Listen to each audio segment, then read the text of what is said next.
નમસ્કાર, હું Jinal, વેદાંતિક science and life મેનેજમેન્ટની વિદ્યાર્થીની. તો મિત્રો, હું આજે તમારી સામે સાયકોલોજી વિષયમાં કેસ સ્ટડી લઈને આવી છું. આપણે અગાઉના અલગ અલગ વિષય જોયા, તો તે પછી હું સાયકોલોજીમાં તમને એક કેસ સ્ટડી કરાવીશ. તો ચાલો આપણે તેને જોઈએ.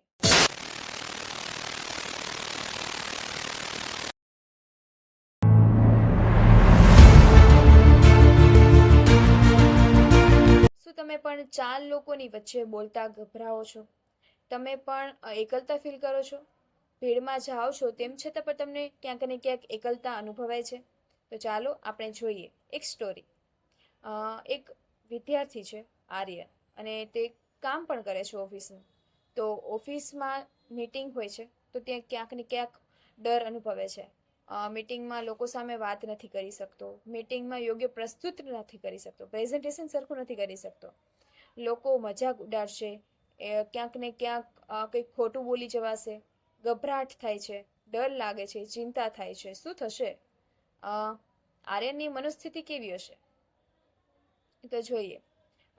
આર્યનને આવી પરિસ્થિતિમાં હૃદયના ધબકારા વધી જાય છે, ચિંતા થાય છે, અલગ અલગ વિચારો આવે છે, લોકો સામે જોઈ નથી શકતો, ઊભો નથી થઈ શકતો, ડર છે કે શું થશે અને લોકો શું કહેશે તેની પણ ચિંતા છે. તો મિત્રો, આપણે જોઈએ છે કે ક્યાંક ને ક્યાંક આપણને આવી નાની નાની પરિસ્થિતિમાં સ્ટ્રેસ અનુભવાય છે. તો ત્યારે આર્યનને શું કરવું જોઈએ?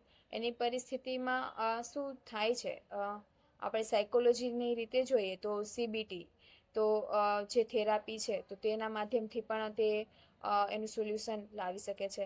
પ્લસ માઇન્ડફુલનેસ, એટલે વર્તમાનમાં જીવનની ક્રિયા, કે તેને કેવું રીતે જીવવું જોઈએ, માઇન્ડ જે છે, જે વિચારવાની શક્તિ છે, તેને પણ એ રીતે કરીને ડેવલપ કરીને તે પણ શાંત કરી શકે છે. બીજી તરફ જોઈએ કે આ બધી પરિસ્થિતિ છે, તો એમાં વ્યક્તિગત તે પોતે પોતાની જાતમાં કેવી રીતે સુધાર લાવી શકે છે? પહેલી વાત, જે આર્યન છે, તો તે પહેલા પોતાના મિત્ર સાથે જાય, પોતાના બેસ્ટ એવો વ્યક્તિ કે જેની સાથે કોઈ પણ વાત છે તો તેને શેર કરી શકે, તો તેની પાસે જાય, તે સમજે, જાણે. અને બીજું કે પોતાની એક લિસ્ટ તૈયાર કરે કે મારે કેમ આવું થાય છે, લોકો વિચારે છે એના કારણે. તો એના કારણે થાય છે, તો મારા મગજમાં એ લેવાનો વિચાર કેમ આવે છે, ક્યાંથી આવે છે અને શેના કારણે આવે છે? કદાચ તે સારું નથી બોલી શકતો, જે ટ્રુ છે, સાચું છે, નથી બોલી શકતો, તો તેના બોલવામાં સુધાર લાવો અને ક્યાંક ને ક્યાંક કોન્ફિડન્સ ઇમ્પ્રૂવ કરે. તેના કારણે પણ તે સારી રીતે બોલી શકે છે અને ડરને દૂર કરી શકે છે. અને જોઈએ કે આ સમસ્યા છે જે એની આર્યનની, તો આવી સમસ્યા આપણે પણ અનુભવીએ છીએ કે ક્યાંક ને ક્યાંક હું પણ ન બોલી શકું, કે 50 વ્યક્તિ વચ્ચે હું કેવી રીતે બોલું?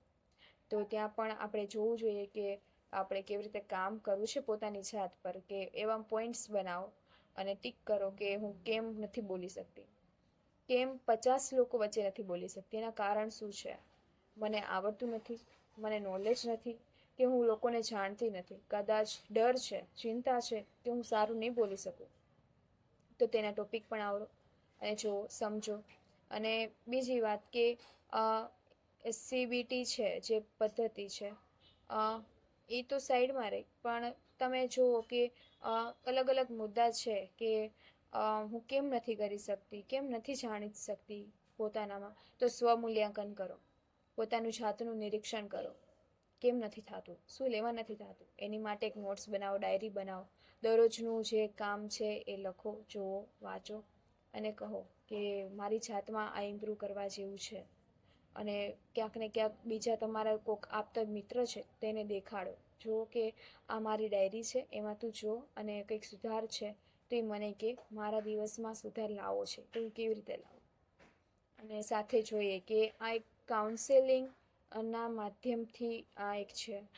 તો વધુ હોય, આર્યન હોય કે બીજા કોઈ પણ, શક્ય હોય ત્યાં સુધી તમે કોઈ કાઉન્સેલર પાસે જાઓ અને વધુને વધુ માહિતી અને પોતાનું જે આ સમસ્યા છે તેનું સમાધાન કાઉન્સેલર પાસે કરાવો તો સારું રહેશે.